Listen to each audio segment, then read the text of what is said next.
sur La Vérité si j'entreprends, moi c'est Fiona, je suis spécialiste en communication et aujourd'hui j'accompagne les entrepreneurs et les entreprises à avoir plus de clients grâce à une communication rayonnante. Chaque semaine, je vais vous partager des stratégies, des conseils concrets et facilement applicables autour du business en ligne, d'Instagram, de l'organisation, mais aussi mes réflexions plus personnelles et l'envers du décor de l'entrepreneuriat en toute vulnérabilité et sans aucun filtre. Si tout ça vous parle, alors bienvenue, vous êtes au bon endroit et maintenant c'est parti pour l'épisode étincelant du jour. Hello et bienvenue dans ce nouvel épisode, le premier épisode d'ailleurs de l'année 2023 et qui dit nouvelle année dit nouvelle tendance étant donné que le monde des réseaux sociaux va à 1000 à l'heure. On sait déjà qu'il va y avoir des changements, des nouveautés qui vont changer notre manière de communiquer et même de consommer pour aller un petit peu plus loin. Donc pour bien démarrer cette année, c'est important de connaître les tendances qui nous attendent et surtout de capitaliser dessus. Donc pour vous préparer à l'année à venir et à avoir encore plus de résultats, je vais vous partager toutes les tendances puisque j'ai fait pas mal de veille pour vous aider au mieux avec l'aide de ma superbe stagiaire d'ailleurs.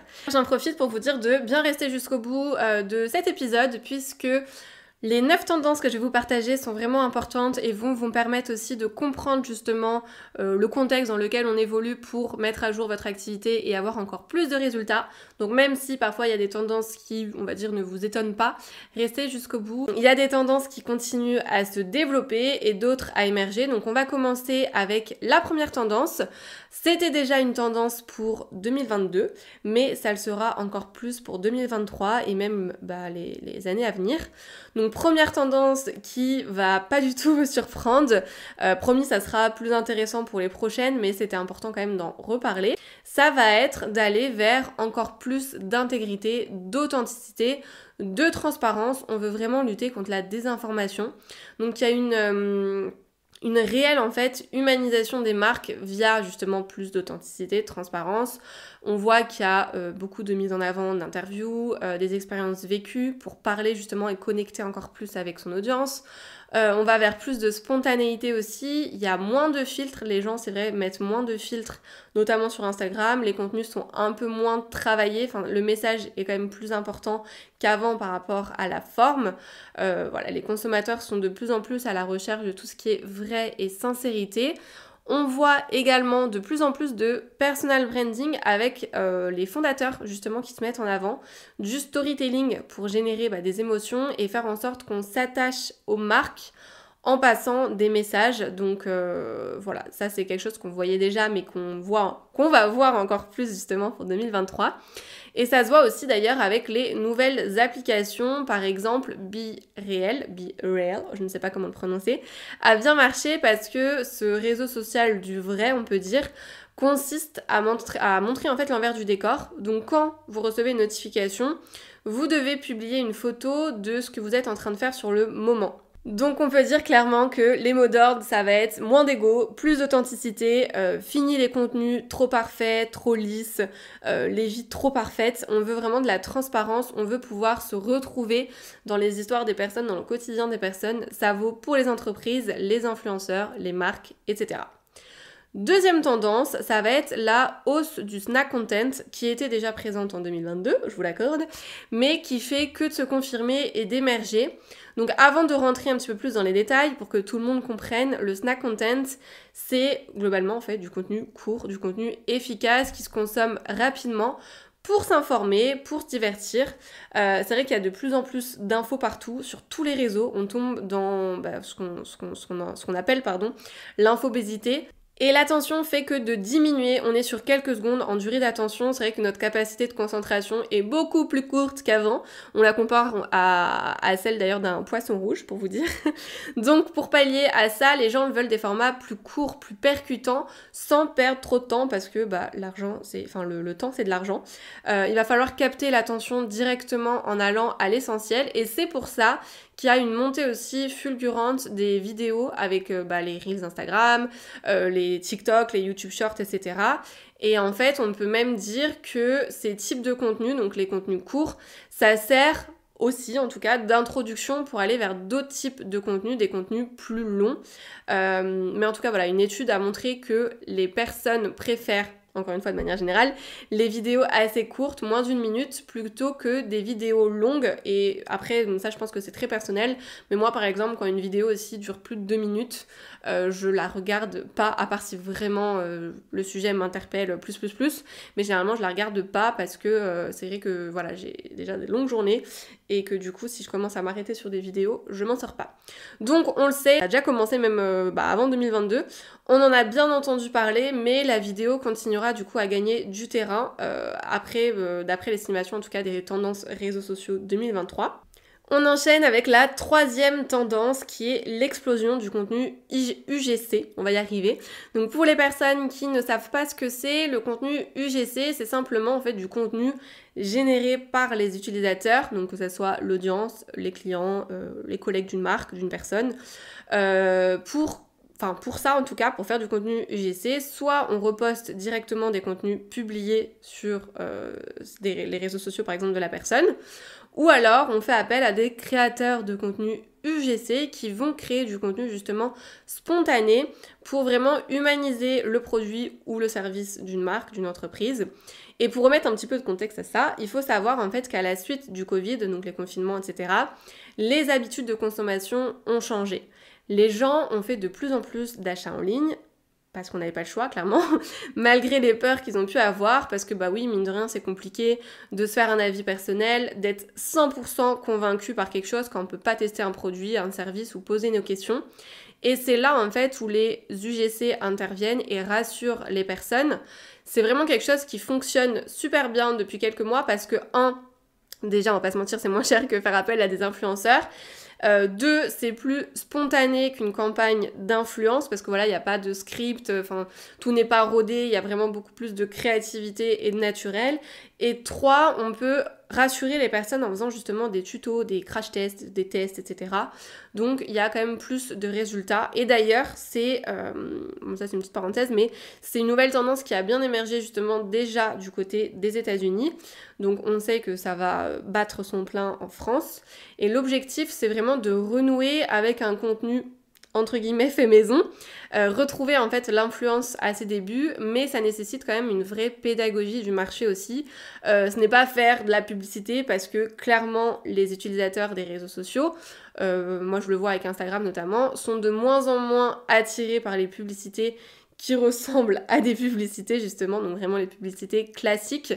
L'idée avec ce type de contenu, c'est vraiment de se sentir proche de la personne, un peu comme si c'était un ami en fait qui nous recommandait un produit ou un service, et puis on sort un peu du cadre habituel, donc l'attention aussi est plus longue sur ce genre de contenu, normalement.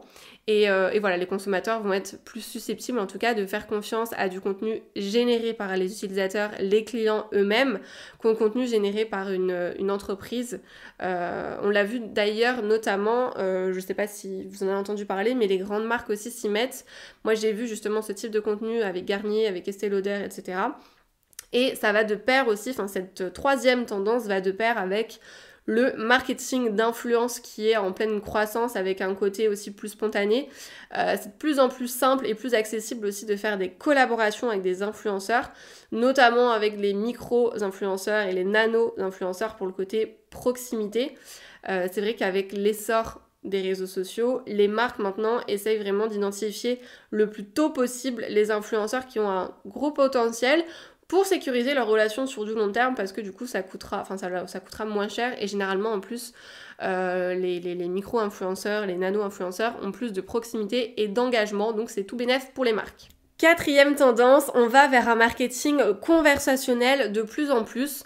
Il faut savoir qu'il y a une croissance de nouveaux canaux d'achat, donc notamment avec la hausse des live streaming. Le format en fait en direct, c'est un format qui marche de plus en plus, qui permet de plus convertir parce qu'on est dans une connexion directe à la personne justement qui vend, à une expérience aussi d'achat assez interactive, à du contexte, du feeling, et c'est bien connu, on doit avoir confiance aux personnes pour acheter chez elles, et on le voit avec les lives Instagram, les lives TikTok, TikTok, les plateformes comme Twitch, qui est une plateforme aussi de streaming vidéo en direct, les vidéos en direct marchent de plus en plus parce que ça répond justement à cette demande d'avoir plus aussi d'authenticité, de proximité. Donc on revient notamment à la première tendance. Ce sont des formats qui touchent plus les personnes et du coup vous font mieux vendre aussi parce que forcément on instaure de la confiance. Et puis aussi les achats sont de plus en plus influencés par les influenceurs et les recommandations aussi de son réseau, donc tout ce qui est bouche à oreille, entourage, viralité, etc. Et même pour vendre d'ailleurs, c'est fini les longues pages de vente, vous savez, de 10 km. Les gens veulent discuter et moi je l'ai vu avec mes propres lancements, je l'ai vu avec les lancements de mes clients. Il va falloir, encore plus du coup en 2023, remettre l'humain au centre des échanges. Et encore une fois, ça revient du coup à prendre le temps en fait d'échanger avec son audience. C'est comme ça en fait que vous allez plus vendre cette année. C'est fini tout ce qui... Enfin c'est fini, c'est pas fini, mais en tout cas on va avoir moins de résultats avec tout ce qui est masterclass, webinaire, page de vente que de tout simplement aller à la rencontre en fait et échanger, prendre le temps de parler avec ses abonnés. 5e tendance que j'ai remarquée, ça va être autour de l'expérience client, de même l'audience, de la communauté au sein de chaque activité. C'est vrai que les personnes en fait sont de plus en plus exigeantes, ça c'est un fait. Elles ont vraiment besoin d'immédiateté, que ça soit pour les livraisons, les réponses aux questions, etc.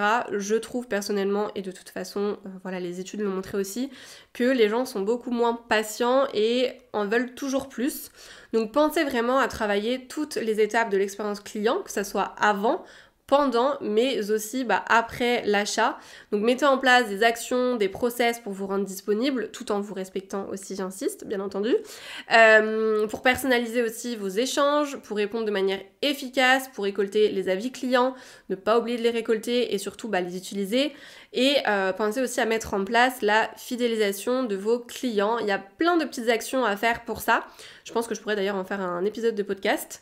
Petite parenthèse terminée. Et d'ailleurs aussi, on voit qu'il y a de plus en plus de support apporté justement pour les clients via d'autres canaux de messages instantanés.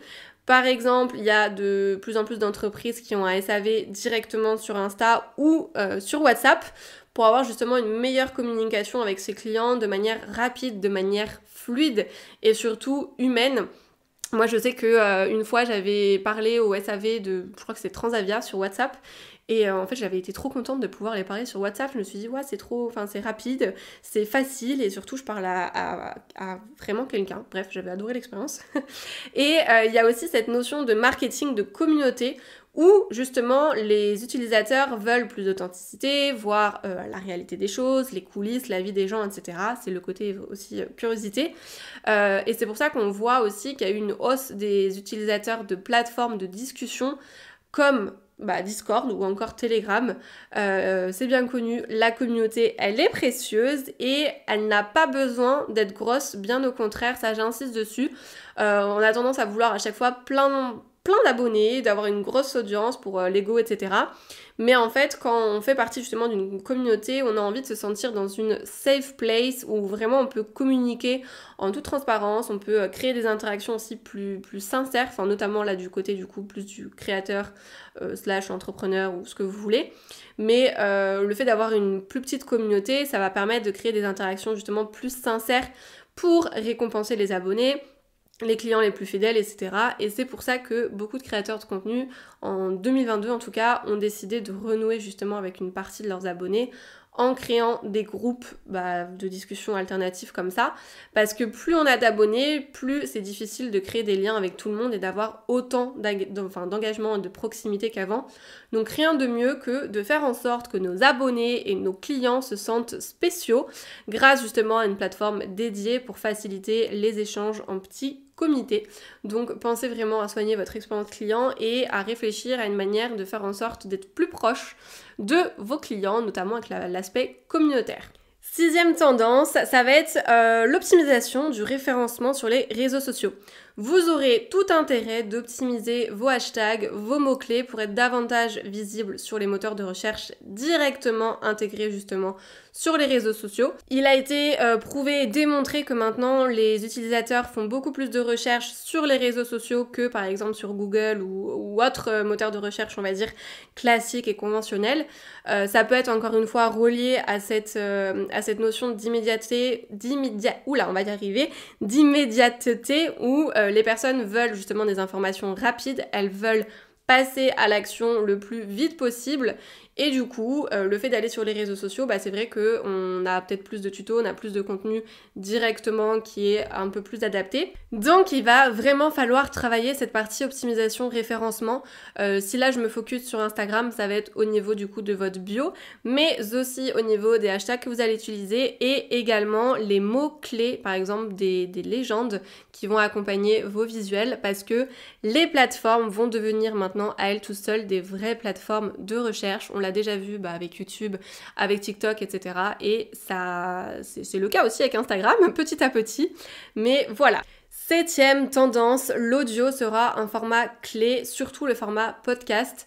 C'est un format qui cartonne pour créer du lien, pour parler de soi, de son univers, de ses engagements, pour même donner des conseils.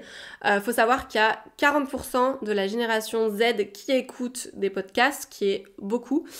Et pour vous donner aussi d'autres chiffres, j'ai noté qu'il y a 21,3% d'internautes âgés de 16 à 64 ans qui écoutent des podcasts chaque semaine.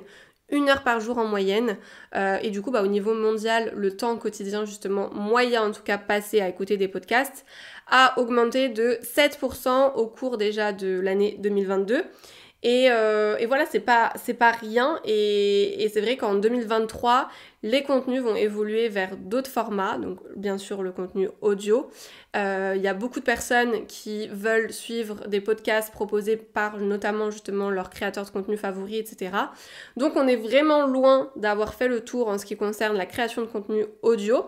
Et il y a également d'autres contenus audio à explorer sur d'autres plateformes comme Clubhouse, qui a été assez famous à un moment et que maintenant on entend moins parler. Mais il y a Telegram, il y a Discord, etc. pour faire encore une fois participer votre audience, vos clients. Et il y a plus en tout cas de 70% des entreprises qui vont investir sur ce format-là en 2023 selon justement une étude menée par Hootsuite. Du coup, il y a une vraie opportunité à saisir sur ce format-là. Encore une fois, c'est à vous de travailler aussi, de pas vous forcer déjà, si c'est un contenu par exemple que vous aimez pas du tout, n'allez pas sur ce format juste parce que tout le monde vous dit de le faire, c'est un peu comme les Reels. Mais par contre, si c'est un format qui vous fait kiffer, alors lancez-vous et définissez encore une fois votre ligne éditoriale, les thématiques que vous voulez aborder pour pas non plus vous perdre et vous éparpiller. 8e et avant-dernière tendance, ça va être la santé mentale au cœur des préoccupations. C'est pas nouveau, encore une fois, mais c'est vrai que les années ont été particulièrement dures au niveau santé mentale, encore plus depuis le Covid. Et en 2023, les marques, les entreprises, les entrepreneurs vont accorder plus d'importance à tout ce qui touche justement la santé mentale, et ça passe aussi par l'utilisation des réseaux sociaux. C'est vrai qu'on est beaucoup à avoir du mal à décrocher de son téléphone, des réseaux sociaux, c'est clairement addictif. On veut tous une utilisation plus raisonnée des réseaux sociaux pour être dans l'instant présent, pour prendre soin de soi, pour profiter avec son entourage. Je le vois, moi aussi, j'ai une relation très particulière et pas vraiment saine avec les réseaux sociaux, enfin surtout Instagram du coup, et j'irai même plus loin en disant avec mon téléphone de manière générale. J'ai lu un livre d'ailleurs sur ce sujet et je vous en parlerai sûrement dans un épisode de podcast dédié parce que ça peut vous aussi vous servir. Mais voilà, c'est vrai qu'en 2022, j'ai trouvé que ça a été une année assez compliquée pour beaucoup de personnes au niveau santé mentale. J'ai lu beaucoup de retours là-dessus. Moi-même, j'ai été d'ailleurs concernée et je sais que 2023, on est beaucoup à s'être mis comme objectif justement de se prioriser, de prendre soin de nous dans la globalité, donc autant sur la partie santé mentale que physique. Donc let's see, voir ce que nous attend et nous réserve 2023 de ce côté-là. Mais en tout cas, c'est quelque chose à prendre en compte parce que la santé mentale dans l'entrepreneuriat, je trouve, en prend un coup. Et c'est important de prendre soin de soi dans la globalité. Donc je vous invite à faire attention en 2023 et à penser à vous. Dernière tendance, 9e tendance du coup pour cet épisode, ça va être l'utilisation de l'intelligence artificielle. Il y a de plus en plus d'outils, de logiciels, de plateformes et ça va continuer à se développer. On va vraiment avoir de l'intelligence artificielle un peu partout. On en a déjà pour trouver, pour plein de choses, mais dans mon domaine en tout cas, pour trouver des sujets de contenu, pour rédiger du texte, pour améliorer des vidéos, etc. Mais ces intelligences artificielles vont vraiment permettre aux créateurs d'en faire plus en restant seuls et avec un petit budget. Déjà l'année dernière, on en a vu pas mal. Moi, j'ai connu aussi beaucoup de logiciels pour la production de contenu notamment, pour gagner du temps, etc. Mais ça va même plus loin que ça, avec tout ce qui est aussi avatar. Je sais pas si vous l'avez vu, mais en fin d'année, il y a eu une vague de photos, selfies retravaillées justement d'avatar par des intelligences artificielles justement, donc tout le monde est partagé sur Instagram. Clairement moi mon Insta était envahi de ça et en fait voilà, c'est une vraie révolution qu'on peut mettre à notre service, qui s'invite en tout cas dans notre quotidien, dans notre création de contenu, etc. Et du coup je pense que ça peut révolutionner en tout cas le digital, à voir ce que ça nous réserve. Mais voilà, je pense que c'est important d'en parler. Ça en fait des tendances, je sais, et encore, il y a encore plus dans le marketing digital de manière générale, mais à mon sens, c'est les plus importantes à prendre en compte pour mieux définir justement votre stratégie pour cette nouvelle année. Donc les maîtres mots, ça va être transparence, communauté, engagement et préservez-vous aussi cette année. Je sais que 2022 encore une fois a été compliqué pour beaucoup de personnes, beaucoup d'entre nous, donc pensez à vous. J'espère que cet épisode vous aura plu, n'hésitez pas à me faire un feedback et à me donner vous aussi en tout cas vos pronostics par rapport à ces tendances pour cette année et on se retrouve du coup la semaine prochaine. C'est tout pour aujourd'hui, j'espère que cet épisode vous a plu. N'hésitez pas à vous abonner si vous ne voulez absolument pas manquer les prochains épisodes et à laisser 5 étoiles pour me soutenir. Vous pouvez me retrouver sur Insta pour encore plus de conseils ou si vous voulez simplement papoter. En tout cas, merci de m'avoir écouté, je vous dis à très vite pour un nouvel épisode La vérité si j'entreprends. Je vous fais des bisous.